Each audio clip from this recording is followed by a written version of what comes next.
Well, hello, my friends. I should be live, and each time I go live, I try so hard to make sure that everything is in place to have as minimum gap as possible. But again, I check Facebook, I check Instagram and LinkedIn, and still there is something that needs to be done in one of these platforms. So today, I want to talk to you about EQ and how it's related to the work that I do, because this is one of the topics that is so close to my heart and it's so effective in the work that we do. And you know that I'm always about hitting high, hard goals. And one of the things that I always talk about is that what does it take to level up and get to the goal that we have set for ourselves? What does it take to go for hard goals? And one answer that comes from University of Michigan is that if you want to achieve the goals that you have, others matter. Basically, they have summarized entire positive psychology in one phrase: others matter. So in the space that we are in corporate world and basically in the business, this is such a simple thing. We have been talking about uh, building relationship, working with others, and the concept of emotional intelligence is not the first time that it's been spoken of.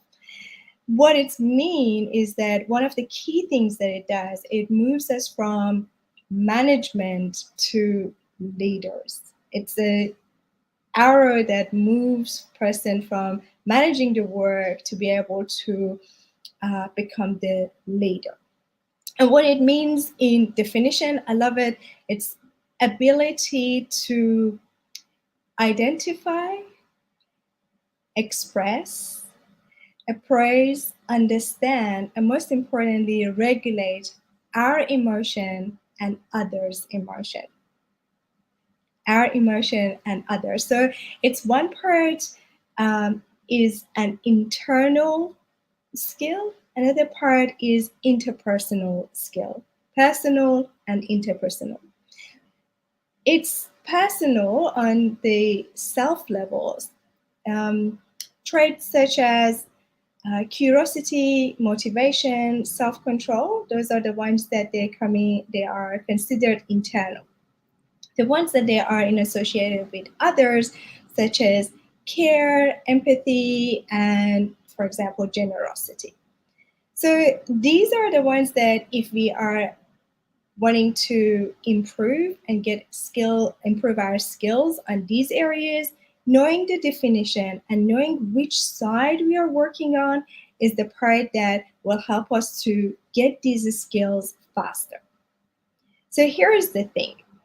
The There's the old saying that says IQ will get you the job. EQ is the brand that will help you to get the promotion. IQ gets you the job, EQ gets you the promotion. And you know, all my life, all my work is about going to the next higher profile role and getting the what it's not always about getting a higher position role, not at all, because sometimes you want to get something that you are more excited about and it's more deeper and deepening your skill set. And it's not necessarily had anything to do with title, it's more about what's the next level for you. So just to clarify this point, here is the part of EQ that of the four parts that it has, there's one of these parts that is way more important than the others. And I will tell you why I'm highlighting this one part more than the others. Because we are not going to be psychologists or coaches or performance or developmental coaches. We are running a business. You might say, look, I'm not going to be able to be an expert in these four areas. And what are these four areas? Self-awareness, self-management, social awareness, and relationship management. So the first two, that is about knowing what's going on with you and how to manage and regulate your emotions, That is somewhat easy, not necessarily. But the part that it comes about social awareness and having the relationship is more than just understanding what's going on with the other person or with your team members or your colleagues or your partner. You need to be aware of social dynamics, such as political dynamics or the concept of that they are spoken in diversity, or, for example, racism. These are the topics that you need to be aware of them in the social setting, as well as what's going on with the person that is in front of you. The other thing is when it's about relationship management, a large part of that is about communication and having the skills to communicate what needs to be done or how we can solution something that is not working, or we can have more of something that we love. So yes, we are aware of these four areas, but we're not going to be psychologists. We're not going to become an expert in all these areas. Frankly, we don't have time, and we have to do stuff that we need to do in our daily life. So let's apply 80-20 rule to emotional intelligence. That is amazing. Why? Because if there is one piece of this work that can give you 80% of the results you want, that's the win in the work that we do. And that's particularly important to me because I'm always about how can we achieve the most amount of success? How can we achieve the most impact with the most effective part of a skill set? So think of that. And with that, there is one tweet size answer to this one. The part of emotional intelligence, gaining that skill that help you to get the most level of jump in gaining this skill, is ability to name your own emotion. The part of emotional intelligence that gives you the most boost in gaining this skill is the ability to name your own emotion. Yes, there are more than 500, close to 700 emotions named for human beings, the things that we feel. Though mostly, if you ask someone how you're feeling, they say good or bad or angry, as if there are only like 4 or 5 emotions known in humankind. But there are way more than that. And we feel them in a social setting or when we are even on our own. So the ability to know and recognize these emotions is super helpful to then later on decide what action we're going to take in order to manage it. And you might say, what is my emotion? How about understanding what's going on for others? Here is the connection. You can only recognize something in others when you can recognize it in yourself. It's the analogy that I use is that if you know multiple languages and you hear someone is talking in another language, you're able to recognize that because you have those words in your own vocabulary. The same applies. So here's one thing, that ability to recognize emotions would also help you in work setting significantly in different scenarios. For example, in negotiation, you would always know if there's something off, if it's the right time to talk about something, or something hasn't landed really well. Another example is in creating alignment. If you are someone that is constantly about creating a change in organization, moving things forward, creating alignment and agreements is super important. I've always been in business transformation, and I've always been in acceleration programs. So I've always been this pointy end of change. And for that, I always needed to build friendship, alliances, alignment to be able to move things forward, because nothing changes if people are not coming with you. So ability to recognize something, some people are not with you, or they're just giving you lip service, or lost, or confused, or have questions, is super helpful to be able to create alignment before you get commitment. Another one that is again very important for moving you from a manager to a leader is when you want to motivate a team. You will not be able to motivate your team if you are flat. So if you are aware of the feelings that you've got inside, emotions that you're feeling inside, and be able to do something about that for yourself, the same way you will be able to do something to motivate, engage, and influence people around you. Might be people that are reporting to you, or just simply people that they are working with you. Another example, giving feedback. As a leader, you will need to give feedback. That's just part of the way you do what you need to do to grow your team members. And knowing when is a good time to give feedback to this other person, knowing if it has landed, knowing if it has been received well or not, is another benefit of understanding your emotions. Another example, conflict resolution. Have you entered in a room and see some people that they are talking about something, a topic, and trying to make a decision, but you do know that there is a lot of unspoken conflict because their plan and our plans are not aligned, and there's a conflict between these ones, either conflict of plans or ideas or objectives.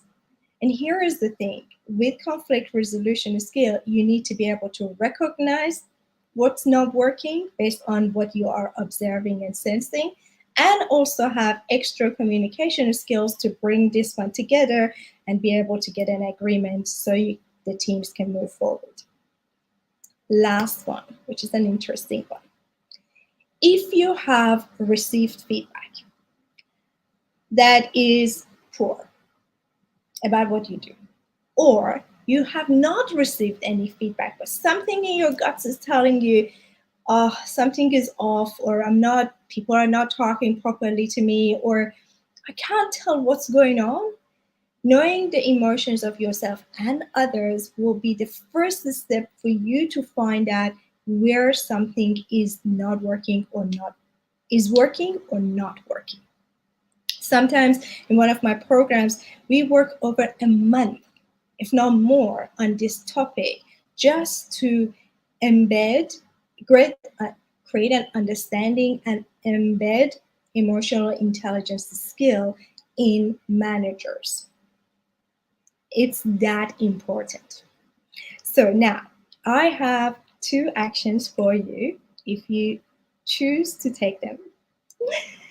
And that's this. Action number 1, I want you to go to a generative AI tool, ChatGPT, or any tool that you're using, and construct a prompt that says, what are the emotions, the list of emotions that we have. And by now you should be really good at engineering your prompt, but these 2 parameters are so important in constructing that prompt. First is to imagine you are a psychologist. So system will give you, the agent will give you the technical terms for a lot of emotions. Second parameter is to ask it to give you in a table so you can actually print it. So parameter number 1, imagine you're a psychologist. Prompt number 2, the output in a table format. That's how you get the list of all emotions, and you'll be surprised that how many of them are there. I still sometimes need to look them up and say, oh, okay, that's a new one. I didn't know it. Like I knew of it, but I didn't know it as a set of emotions, names, or vocabulary in my domain. The second action, should you choose to take it, is this one. For 3 days in a row, put a piece of paper, when you're at work, put a piece of paper next to you. And in any conversation or after any piece of work that you do, write down the emotion that you have felt. And this is an interesting thing. By end of the day, you should have your paper covered with lots of emotions and names or things that comes up for you, just the name of emotion.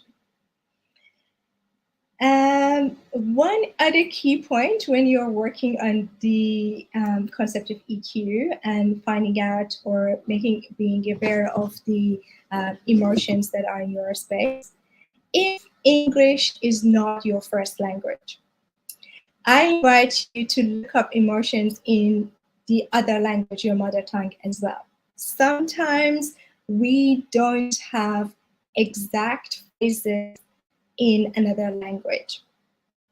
Sometimes we sense a feeling that we don't have it in English, or other way around. We have it in English, but we don't have equivalent of it in our mother tongue. The same applies if English is your first language, but you've been raised in a country or working currently in a country that language is different to yours. So play with that and just see what comes up for you. If you feel this area is something that you are interested to work more, please call a leadership audit with me. I will definitely help you to explore this area and find out what is the next best action for you in terms of developing your leadership skills. This is a very interesting piece of work. It's fundamental and something that I've personally worked a lot on it, but also is part of my private coaching and all the programs that I built. This is like non-negotiable part of all of those conversations and work I do.